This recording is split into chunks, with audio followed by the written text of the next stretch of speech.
भूतिया कुर्सी सन 1872। ईसापुर नाम का एक गांव था। उस गांव से थोड़ी ही दूरी पर एक बहुत ही घना और डरावना जंगल था। रात के समय जो भी उस जंगल से होकर गुजरा वो कभी भी वापस नहीं आया। उसी जंगल में एक बहुत ही सिद्ध तांत्रिक बाबा रहता था। उसे तंत्र मंत्र के अलावा और कोई भी काम नहीं आता था।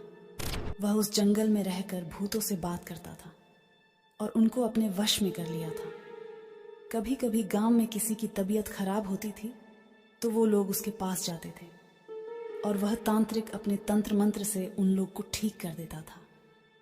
गांव के लोगों को उस तांत्रिक पर बहुत विश्वास हो गया था। उन लोगों को लग रहा था कि तांत्रिक हमारा और हमारे गांव का रक्षक बनकर आया है, लेकिन उन्हें पता नहीं था वह तांत्रिक अपने जादू मंत्र से धीरे धीरे गांव के एक एक आदमी को गायब कर रहा था। तांत्रिक ने अपने पास एक कुर्सी रखी थी। वो कोई मामूली कुर्सी नहीं थी। जब भी वो पूजा पाठ करता था उसी कुर्सी पर बैठकर करता था ताकि वह सिद्ध तांत्रिक बन सके और अमर हो सके। कुछ समय बाद गांव में हड़कंप मच गया कि आखिर हमारे गांव के लोग धीरे धीरे कहाँ गायब हो रहे हैं। फिर उन्हें उस तांत्रिक बाबा पर शक हुआ और एक दिन गांव के कुछ लोग उस जंगल की ओर चल दिए, ये पता करने के लिए कि आखिर हमारे गांव के लोग अचानक गायब कहाँ हो जाते हैं। वे लोग धीरे धीरे जंगल के बहुत अंदर चले गए। जंगल एकदम घना और डरावना था।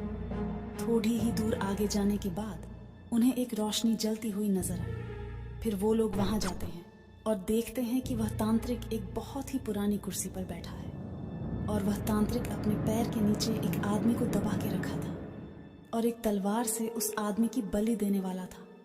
जब गांव वाले उसके नजदीक गए तो पहचान लिया कि ये तो हमारे गांव का आदमी है जिसको हम लोग सुबह से ढूंढ रहे थे।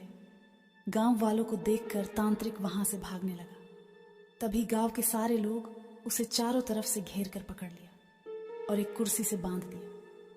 फिर पूरे जंगल में आग लगा दी और उस आदमी को लेके अपने अपने गांव लौट गए। अब उस तांत्रिक ने देखा कि गांव वालों ने जंगल में आग लगा दी है, अब तो मैं नहीं बचूंगा।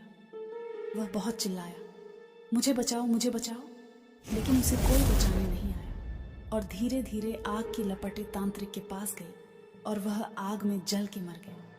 लेकिन उसकी कुर्सी जैसी थी वैसी ही रही। उसे एक आंच तक नहीं लगी क्योंकि तांत्रिक ने उस कुर्सी को काले जादू से बनाया था। यह बात किसी को भी पता नहीं चला कि वह तांत्रिक मरने के बाद भी नहीं मरेगा। गांव वाले अब खुश थे कि अब हमें किसी भी बात का डर नहीं है। कुछ समय बीतने के बाद एक दिन गांव का एक आदमी दोपहर के समय अपने खेत में काम कर रहा था। गर्मी का दिन था और उसे बहुत जोर से प्यास लगी थी। वह पानी पी के थोड़ा आराम करने के लिए उसी जंगल में चला गया जहां तांत्रिक रहा करता था। वहां जाकर देखा कि एक बहुत सुंदर कुर्सी रखी हुई है। वह देखने में बहुत लुभावनी कुर्सी लग रही थी, मगर वह एक शापित कुर्सी थी। वह आदमी उसे लेकर अपने घर आ गया। उस कुर्सी को देखते ही मन एकदम खुश हो जाता था। उसके घर वाले भी कुर्सी को देखकर खुश हो गए। उसे नहीं पता था कि वह अपने घर कुर्सी नहीं बल्कि अपनी मौत लेकर आया है। जैसे ही वह कुर्सी पर बैठा तभी कुर्सी ने उसे पकड़ लिया।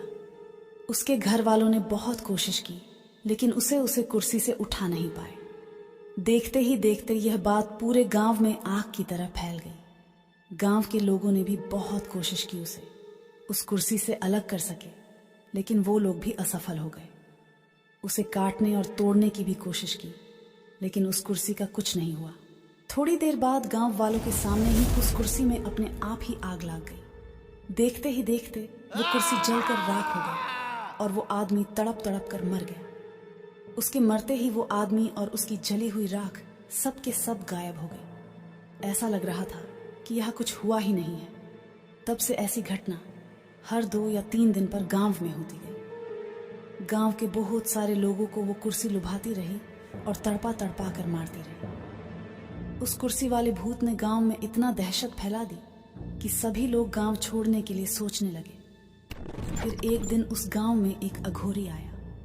उसने बताया इस गांव में बुरी शक्तियां वास करती हैं। तुमने जिस तांत्रिक को जिंदा जलाया है वो उसने बलि दिए हुए लोगों की आत्मा से ये सब करवा रहा है। उन्होंने कहा, जब तक बलि दिए हुए लोगों का अंतिम विधि पूर्ण नहीं करते, तब तक ये आत्माएं तांडव करती रहेंगी। अघोरी ने सबको अपने अपने घर से घी, चावल और गायब हुए लोगों के कपड़े लेकर आने को कहा, और जिस जगह तांत्रिक ने लोगों की बलि दी थी, वहां जाकर सभी आत्माओं का अंतिम संस्कार किया। तब से ईसापुर गांव में किसी की गायब होने की खबर नहीं आई, लेकिन जो भी व्यक्ति उस जंगल की तरफ गया वो वापस नहीं आया। कहते हैं आज भी उस जंगल में उस तांत्रिक की आत्मा भटकती रहती है।